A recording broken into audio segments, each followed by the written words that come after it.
जय हिंद साथियों, स्वागत है आपका अपने निस्वार्थ शिक्षा एकेडमी पर। आशा करते हैं कि आप लोग अपने दिसंबर सीटेट एग्ज़ाम की तैयारी में लगे होंगे। उसी से रिलेटेड आज हमारी साथियों यहाँ पर ईबीएस की साथियों पेडागॉजी प्लस एनसीईआरटी की जो है फैक्चुअल प्रैक्टिस सेट यहाँ पे स्टार्ट होने वाली है।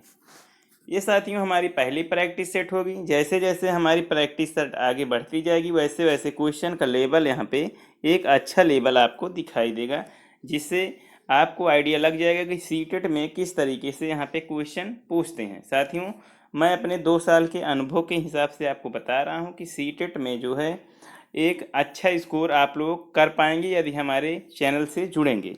तो यहाँ पे आपको बता दें, चैनल पे नए हो तो चैनल को सब्सक्राइब कर लीजिए, जिससे आपको सीटेट के बारे में जानकारी मिलती रहे। तो चलिए स्टार्ट करते हैं और अपना पहला प्रश्न देखते हैं। हमारा पहला प्रश्न क्या है, यहाँ पे बताना है कि बिहार राज्य में स्थित भारत का सबसे लंबा सड़क पुल कौन सा है। तो बिहार में स्थित सबसे लंबा जो है भारत का सबसे लंबा सड़क पुल जो है ये यहाँ पे आपका महात्मा गांधी सेतु है। ये हमारा राइट आंसर बी हो जाएगा। आगे बढ़ेंगे, अगला प्रश्न देखेंगे। हमारा अगला प्रश्न क्या है, अगले प्रश्न की बात करें तो यहाँ पे बताना है किस विटामिन की कमी से घाव से रक्त का बहना नहीं रुकता।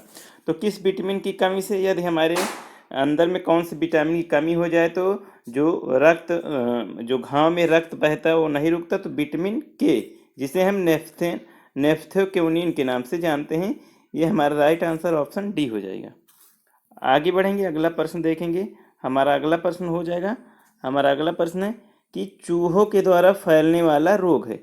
देखिए, चूहों के द्वारा जो फैलने वाला रोग है वो प्लेग है, क्योंकि आप लोग कुछ साल पहले आप लोग सुने होंगे, आपके दादा दादी के ज़माने में यहाँ पे प्लेग जो है, स्वतंत्र भारत जब ब्रिटिश शासन काल था तो यहाँ पे प्लेग जो है फैला था, जो कि एक बहुत बड़ी महामारी देखने को मिली थी, जिसमें लगभग कुछ जनसंख्या कम हो गई थी।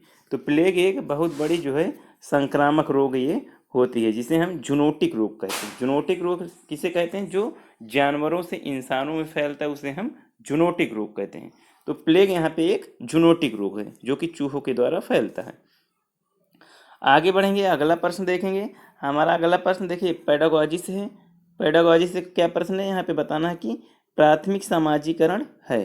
प्राथमिक समाजीकरण क्या है, तो प्राथमिक समाजीकरण की बात करें तो यहाँ पे right answer option number A हो जाएगा, क्योंकि शुरुआती आयु में परिवार एवं मित्रों से सीखना। देखिए, जो समाजीकरण होता है, समाजीकरण 2 प्रकार के होते हैं। पहले समाजीकरण की बात करें जिसे हम प्राइमरी सोशलाइजेशन या प्राथमिक समाजीकरण कहते हैं, और दूसरा होता है द्वितीयक या सेकेंडरी सोशलाइजेशन। तो जो परिवार में बच्चे जब जन्म लेते हैं, परिवार में ही जन्म लेते हैं, तो उसमें माता पिता होते हैं, उनके मित्र होते हैं, तो ये साथियों एक प्राथमिक समाजीकरण के एक हिस्सा होते हैं। तो शुरुआती आयु में बच्चे जो है किशोरावस्था छोड़कर इसमें किशोरावस्था में समाज से सॉरी साथियों, यहाँ पे शुरुआती आयु में परिवार और मित्रों से सीखना जो है ये प्राथमिक समाजीकरण है, इसलिए right answer option number A हो जाएगा। आगे बढ़ेंगे, अगला प्रश्न देखेंगे। हमारा अगला प्रश्न हो जाएगा, देखिए हमारा अगला प्रश्न क्या है, अगला प्रश्न है कि निम्न में से कौन सा खरीफ की फसल नहीं है। देखिए, खरीफ की फसल की बात करें तो निम्न में से खरीफ की फसल ये गेहूँ नहीं है, right answer option number C हो जाएगा। गेहूँ की बात करें, गेहूँ ये रबी की फसल है। देखिए, जब मैं वीडियो बना रहा हूँ तो ये रबी की फसल का मौसम चल रहा है, तो इसमें जैसे गेहूँ हो गया, चना हो गया, सरसों हो गया, आलू हो गया, मटर हो गया, ये चीज़ें जो है यहाँ पे रबी की फसल हैं, ये खरीफ की फसल नहीं है। तो right answer option number C हो जाएगा। आगे बढ़ेंगे, अगला प्रश्न देखेंगे।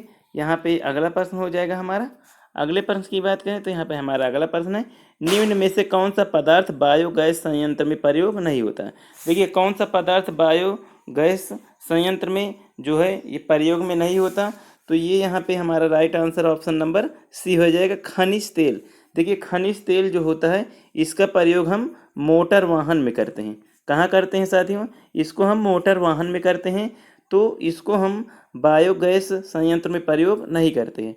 तो यहाँ पे इसलिए right answer option number B हो जाएगा। आगे बढ़ेंगे, अगला प्रश्न देखेंगे। हमारा अगला प्रश्न क्या है, देखिए अगले प्रश्न की बात करें तो यहाँ पे आपको बताना है कि भारत का राष्ट्रीय पक्षी कौन सा है। देखिए इतना इजी क्वेश्चन आपके लिए आया है। सॉरी साथियों, इतना इजी क्वेश्चन आपके लिए आया है कि भारत का राष्ट्रीय पक्षी कौन है। तो सभी लोग जानते होंगे। अगर आप लोग जानते हो तो कमेंट बॉक्स में कमेंट करके अवश्य लिखिए अपने राष्ट्रीय पक्षी मोर के बारे में। तो right answer option number B हो जाएगा, मोर, जिसे हम इंग्लिश में पीकॉक कहते हैं। चलिए आगे बढ़ेंगे, अगला प्रश्न देखेंगे।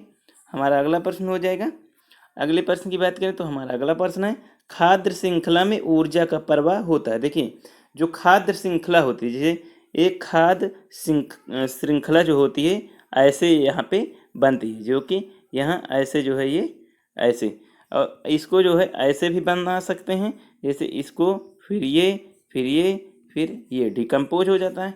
तो यहाँ पे जो खाद्य श्रृंखला का ऊर्जा प्रवाह है ये यहाँ पे एक दिशीय होता है। तो ये साथ में एक दिशा में यहाँ पे बढ़ता जाता है। तो इसलिए right answer option number A हो जाएगा। देखिए आगे बढ़ेंगे, आपको बता दें साथियों, ये यहाँ पे आपका जो क्वेश्चन है ये आपकी बात करें तो यदि आप सीटेट जो है सीटेट पेपर 2 में सोशल साइंस से अगर हों और सीटेट पेपर 1 में अगर आप जो है यहाँ पे सीटेट पेपर 1 में ईबीएस हैं, तो ये जो क्वेश्चन करवा रहा हूँ ये आपके लिए बहुत ही इम्पोर्टेंट होने वाला है, क्योंकि ऐसे जो वन लाइनर क्वेश्चन होते हैं ऐसे आपसे यहाँ पे पूछे जाते हैं। चलिए आगे बढ़ेंगे, अगला प्रश्न देखेंगे। यहाँ पे बताना कि पारितंत्र में ऊर्जा का प्राथमिक स्रोत क्या। देखिए जो प्राथमिक अवयव कह लीजिए या अवयव घटक, अवयव कह लीजिए या प्राथमिक घटक कह लीजिए, तो पारितंत्र में ऊर्जा का प्राथमिक घटक कौन होता है। तो जो प्राथमिक घटक होता है ये यहाँ पे सूर्य का प्रकाश होता है।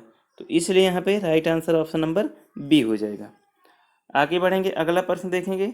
हमारा अगला प्रश्न हो जाएगा, देखिए अगले प्रश्न की बात करें तो ऐसे क्वेश्चन आप लोगों को आपके एग्जाम में देखने को मिलता है।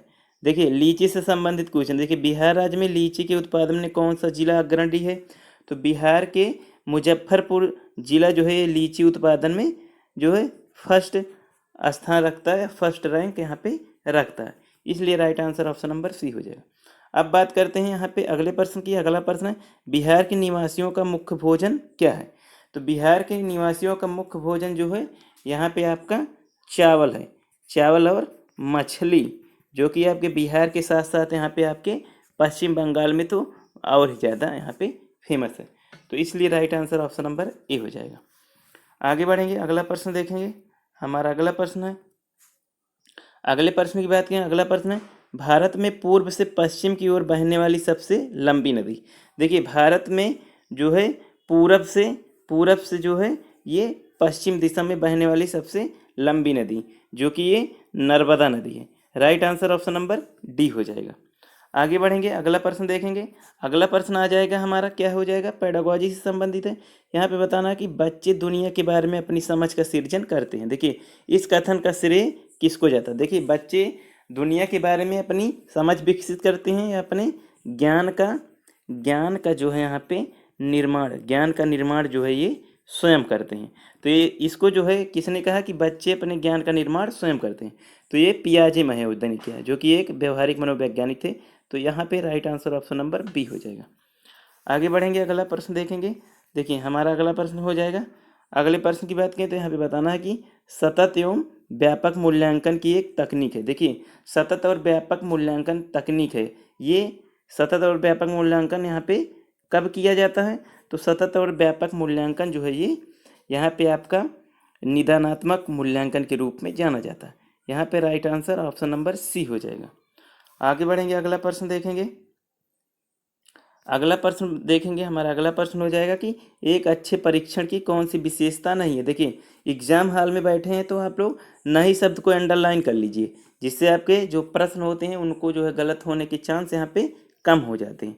तो यहाँ पे देखिए अच्छे परीक्षण की विशेषता कौन सी नहीं है। तो अच्छे परीक्षण की जो विशेषता नहीं है ये है उत्तीर्ण करना, ये अच्छे परीक्षण की विशेषता नहीं है। Right answer option number D हो जाएगा, क्योंकि अच्छे परीक्षण की जो विशेषता वैधता है, विश्वसनीयता है, वस्तुनिष्ठता है, जो कि उत्तीर्ण करना नहीं है। Right answer option number D हो जाएगा। अब अंतिम प्रश्न देखते हैं। हमारा अंतिम प्रश्न क्या है, छात्रों में रटने की प्रवृत्ति रोकने हेतु कैसे प्रश्न पूछने चाहिए। देखिए यदि किसी छात्र में रटने की प्रवृत्ति को, देखिए जो ईबीएस होता है ईबीएस हो या कोई सब्जेक्ट होता है एनसीईआरटी का, वो रटने पर बल नहीं देता है, क्योंकि एनसीएफ ने कहा है कि बच्चे के रटने पर बल नहीं देना है, उसको रट्टू तोता नहीं बनाना है। तो यहाँ पे हमारा क्या हो जाएगा, छात्रों में रटने की प्रवृत्ति को रोकना है तो कौन से प्रश्न पूछना है, तो उसे हम वस्तुनिष्ठ प्रश्न, उससे हम ऑब्जेक्टिव क्वेश्चन जो है यहाँ पे पूछ सकते हैं। इसलिए right answer option number A हो जाएगा। तो साथियों ये रहे हमारे क्वेश्चन जो है, जो कि आपके एनसीईआरटी प्लस P/Q, जो कि आपकी प्रीवियस ईयर क्वेश्चन से रिलेटेड है। तो यहाँ पे एक क्वेश्चन आपके लिए लाए गए थे। उम्मीद करते हैं क्वेश्चन आप लोग को अच्छा लगा होगा। अच्छा लगा हो तो इसको लाइक कर दीजिएगा, जिससे मैं नेक्स्ट आपके प्रैक्टिस सेट सेकंड ला सकूँ, उसके अगले दिन भी ला सकूँ। तो चलिए, जो भी साथी आप लोग के सीटेट की तैयारी कर रहे हैं उनको ये वीडियो शेयर कीजिए, जिससे उनकी तैयारी हो सके। तो चलिए, इसी के साथ अलविदा लेता हूँ। थैंक यू साथियों, जय हिंद।